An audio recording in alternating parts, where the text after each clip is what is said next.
We're ready to go. Hello, everybody, and happy Earth Day. It is Earth Day here on planet Earth. And if the internet has been playing game, you've hopefully just watched the new video by the glorious band Stornoway. It's called Marco Polo.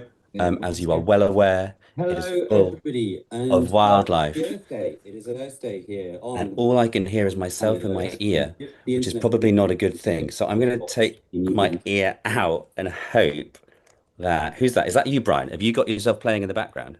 Sorry, that was totally my fault, but Ah. I've stopped you now. So carry on. Yeah.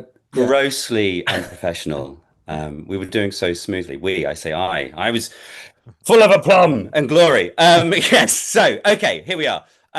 Marco Polo, the new sing. Is it the single or is it just a video you've asked to launch first? It is definitely the first single The of first Beyond It, single. yeah. It is. Yeah. That's right. Okay, let's rewind back to COVID. You didn't exist. COVID happened. Brian got bored in a shed. He constructed an album and he gave the world that was waiting a whole new Dig the Mountain, a whole new album, and everyone was delighted. One could have assumed that that would have then been the end of the resurrection of Stornoway. So my big question to kick this off is why are you still making music? That's a big question. Well, it's not a big question. It's an easy question, actually. We just found that we had such a good time, and in our sheds, because we all got nice sheds these days, and realized that it was such a huge part of us, really. I think it was rediscovering songwriting way back in, pre-Dig the Mountain was, I think, the most exciting thing that happened to me for a very long time. And I think I'd forgotten how big a part it was of me, really. And yeah, it was just such a joy to be making music again. And yeah, so there we are. Unsurprisingly, we're back for more And and there's just loving it. so much to write about, isn't there? The world needs songs about how urgent climate change is and how urgent it is to reconnect people to each other. And there's loads of messages that need putting into music to get delivered to people and stop them being so distracted. So that's some of the feeling, I guess, behind why we keep doing what we do. So what was the nexus? What was it that sort of was the springboard? Was it a location? Was it a feeling? Was it just the need to get it out of you? And also at this point, it's worth saying if you're watching this live stream, please put some questions in the chat and I can feed them through to Brian, Ollie, and John. So please don't be shy. Just comment on their knitwear if you ran out of anything to ask. Yeah, no, thanks everyone for who's tuning in and who's been watching the video.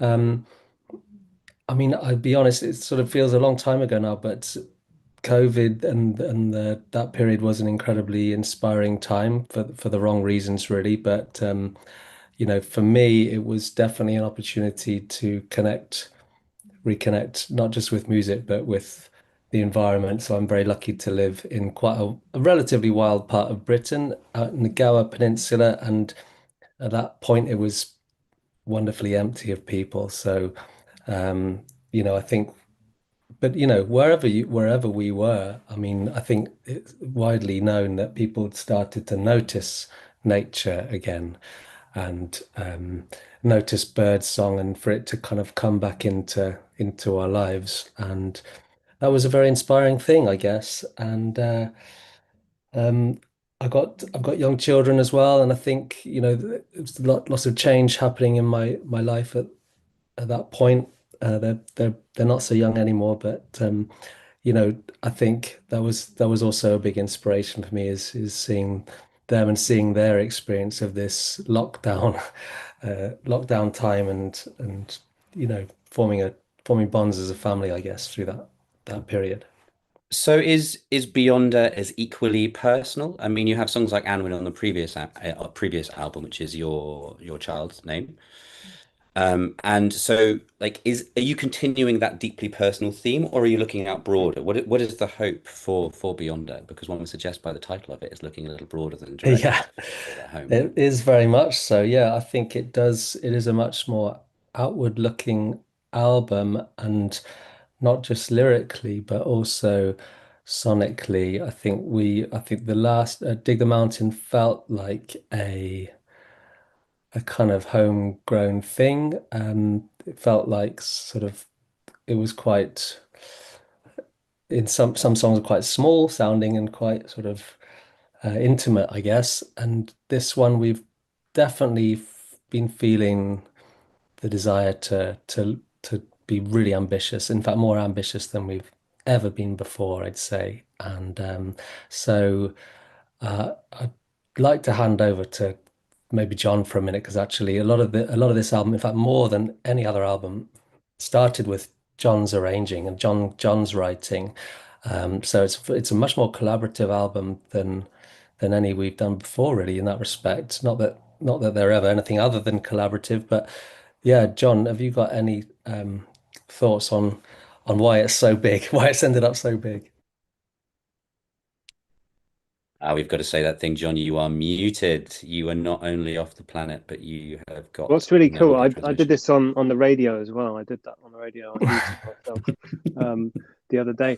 No, I was going to say that the whole that whole experience that Brian talked about, the lockdown side of it, I think there was a bit of a pent up desire to do something bigger, even though we did it still in a very homespun way. But we did do some bits in the studio, but it was still mainly in the shed. But we were thinking, and I think we always kind of have thought beyond a kind of lo-fi thing, just tried to create something that's bigger than we actually sound.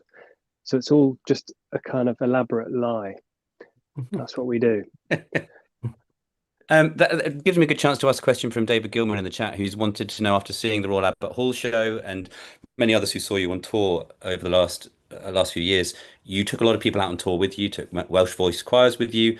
His question is, are you going to be bringing some of the extended Storno band with you on this tour?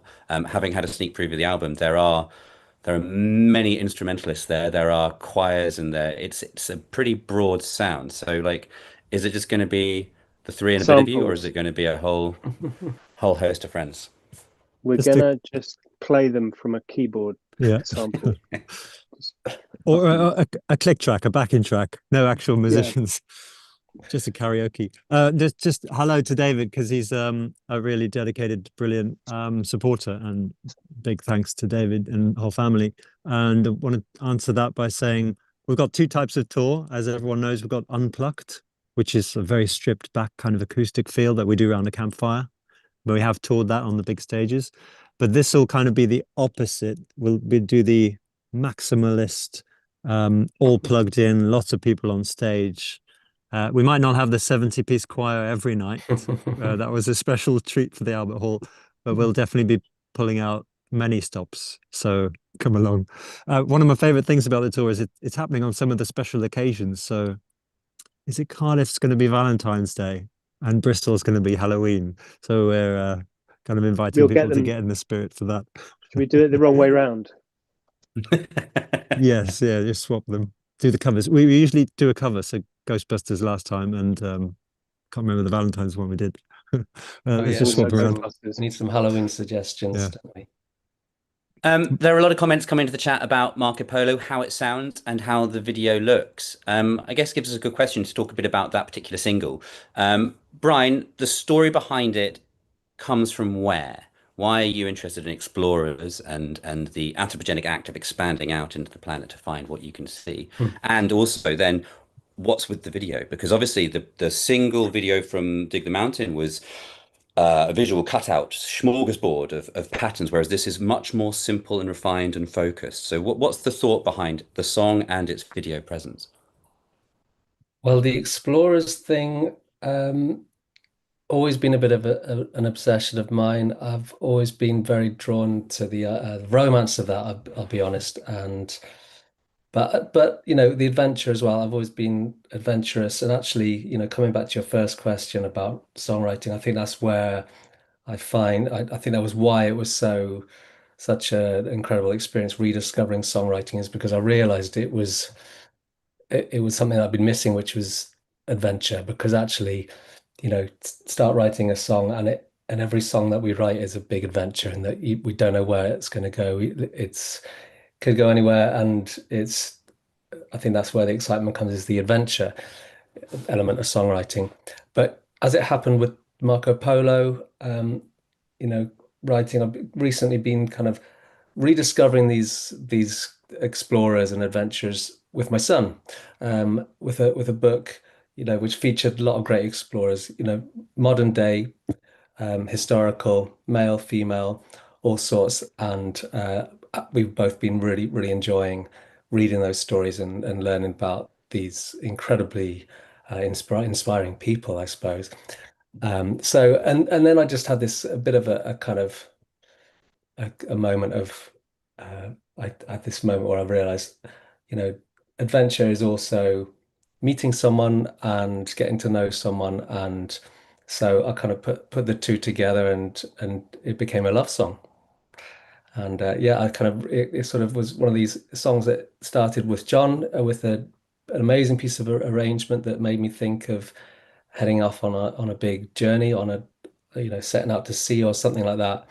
And then I took it from there with lyrical developments and a chorus, and it's just something that it's a song that really kind of clicked naturally for us, and I was really excited. I think one thing that we haven't talked about at all yet, which I really love to talk about actually, is the production, because we've been very fortunate to be able to work with someone who we worked with a long time ago called Ollie Jacobs, who was a mixing engineer, and He worked with Taylor Swift, didn't he, back in the day? Am I right in he's saying worked with that? the huge pop stars, like mega stars and rock stars. And He's kind of so when we met him, he was very early in his career, or relatively early in his career, and we were just so impressed by what he did. He actually mixed our farewell album from 2017, or yeah, I think that's right. And then so we got in touch about this one because we thought if anyone's going to be able to mix these big ambitious songs, well, it'll be Ollie Jacobs, and we thought it was a bit of a long shot because of who he's hanging out with these days, Sabrina Carpenter and things. But yeah, he was up for it. So and hearing this song come back from his mixing desk was a very exciting moment for me because it sort of felt like it had the kind of classic feel that I was really hoping for. It kind of, I think all along I'd been hoping it might end up sounding a bit like everybody's talking or something like that. And it kind of, we really feel like we fulfilled the dream on this one. So might have meandered from the question. Apologies if I have, David. No, quite all right. John, you were about to cut in and say something there. What were you going to I was just going to talk about my shopping. add? No, I've forgotten. Okay. Thank you. We'll come back to you in a second. Yeah, in terms of the video, tell us a bit about that. There's animals from Britain, there's animals from further ashore, there are those on land, those are theirs in sea. What's the narrative behind the video? What was the journey with that? It was put together by Susie Atwood, I Susie believe. directed a couple of videos for us in the past, and is our violinist most of the time when we're on tour, and is so talented and brilliant. And when we came up with this idea for a wildlife centric video, absent of humans, to maybe illustrate a point, like what would the Earth on Earth Day look like without any humans as the starring characters? We've so sort of egotistically made ourselves the starring characters. What about if we hand it back to nature? When we gave her this idea, she said that basically she had access to archive footage from all sorts of places with nature documentary B-roll, I guess you might call it. So I don't think any of that footage has been seen before anywhere.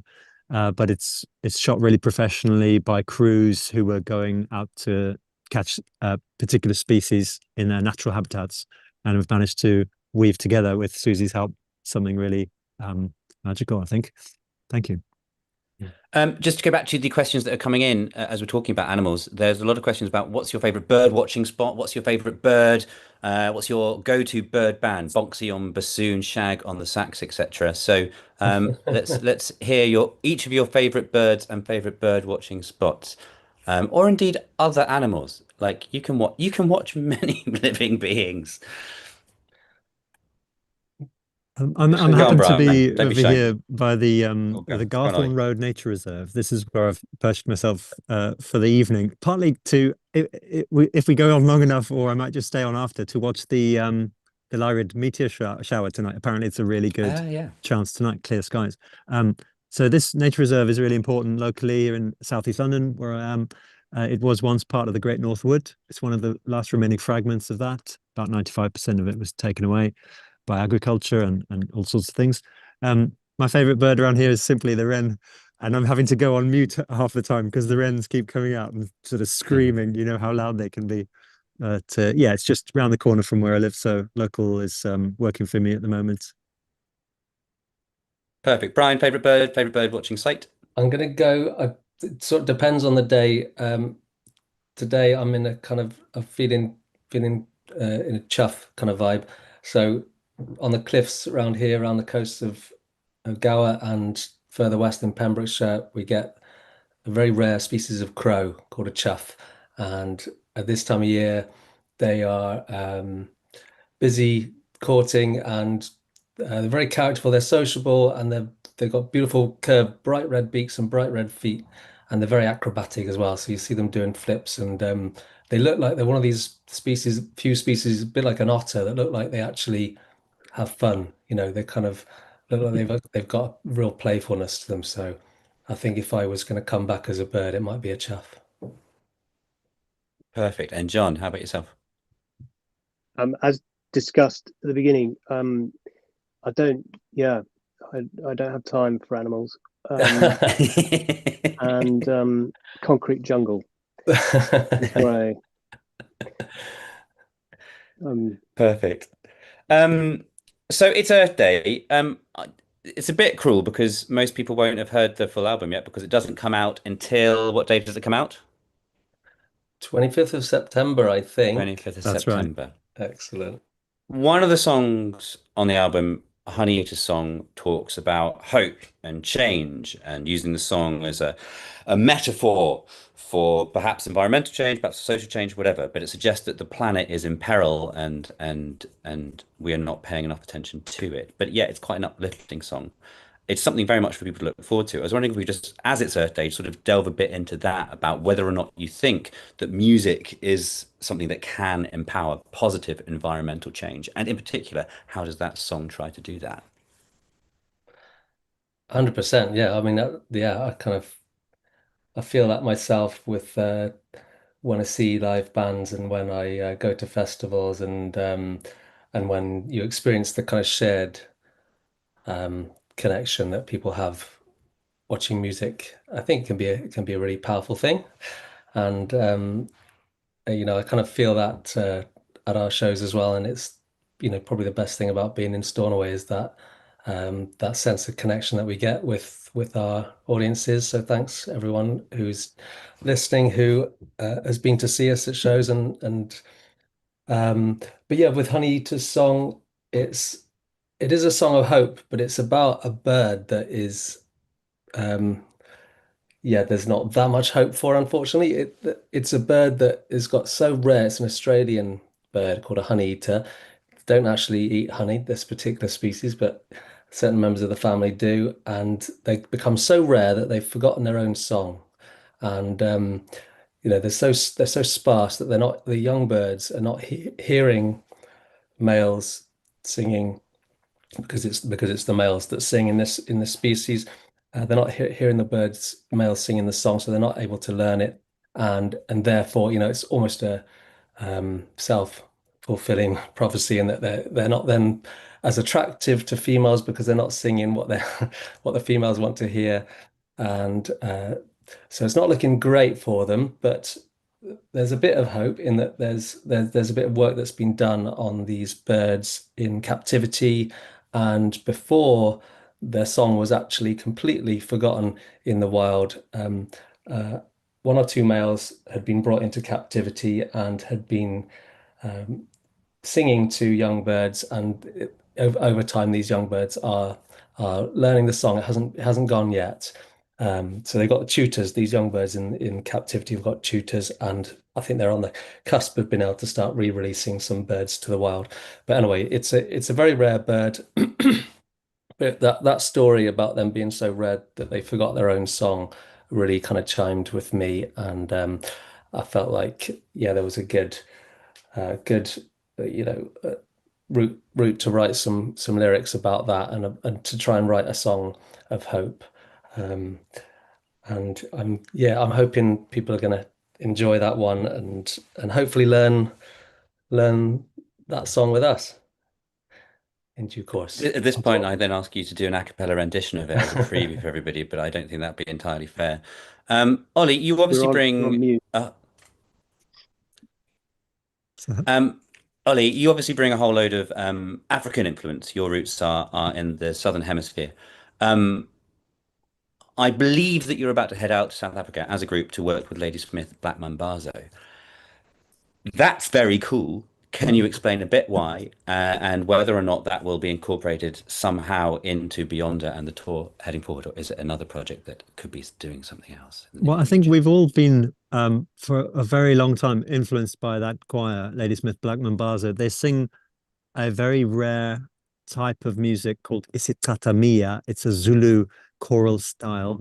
I grew up hearing a lot of it in KwaZulu-Natal, and Brian, I believe, did a trip out there and had already heard Ladysmith Black Mambazo, and that Paul Simon Graceland album with them all over it was ubiquitous and really widely heard around the world.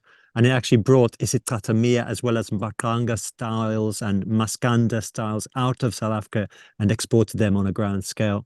So I haven't actually met anyone yet since we broke this news who doesn't know which choir I'm talking about, because they're that special. I think they may even have been on the Lion King soundtrack. It's that sort of world-class success that they've had.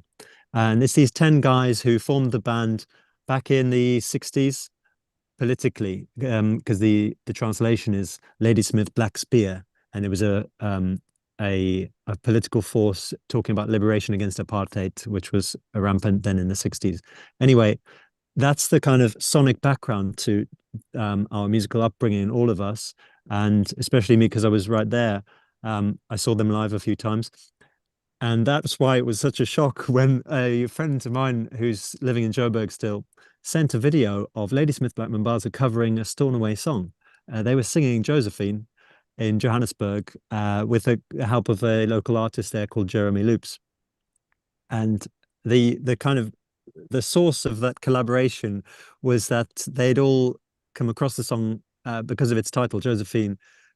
Jeremy's daughter is called Josephine, and I think he was recommended to hear this song, and he sings it to his daughter, which is really sweet. But it so happens that that name Josephine permeates the choir's history. So there's lots of Josephines around them. Joseph Shabalala was the founder of the choir, and they felt that it was sort of a way of calling to him. He's passed on, but singing Josephine each night.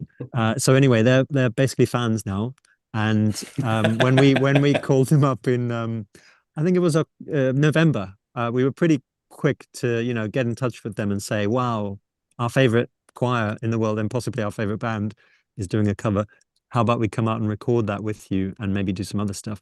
And they were very receptive to that. The kind of acceleration came from the UK Board of Trade. We applied to them as part of the Music Export Growth Scheme and asked for a bit of money to help us get out there and piece together a really a structured project here. So they gave us some money, and we're able to get out in about a month from now and go spend a few days in Durban in the same studio that they've been recording in for decades. So it's tremendously exciting for all of us.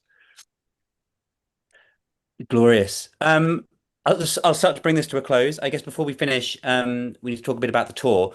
When are you starting touring? What countries, what cities are you going to be playing in?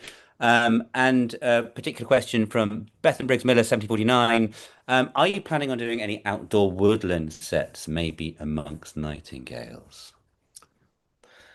Has anyone got the tour dates in front of them? Yeah, I don't. Bethan, you should come along to May in May next month, so 15th, 16th. I think that's Bethan who runs an amazing folklore centre in Colchester. So your one would be Bedfordshire. That's the side of London you want to come to on the 15th.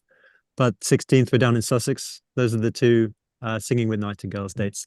And then who knows, maybe some more in 2027. And then on tour, Just for Ollie, yeah, Oh Have you yeah, got the the big tour tour. dates? I've got the Yeah, tour yeah. dates here if you need them. You I'll have you, start in David. Portsmouth on the 24th of October, Brighton on the 25th, Sheffield 27th, Nottingham 28th, Leeds 29th, Bristol on the 31st, Yeah. Exeter on the 1st of November, Birmingham on the 13th of February, so you have a bit of a break over Christmas there, Cardiff on the 14th of Feb, Cambridge on the 15th of Feb, Edinburgh is the 17th of Feb, Sunderland 18th of Feb, Manchester 19th of Feb, and you finish in London on the 20th. And I'm sure you'll add extra dates to all of them because you'll be popular and sell out everywhere you go, wouldn't you say?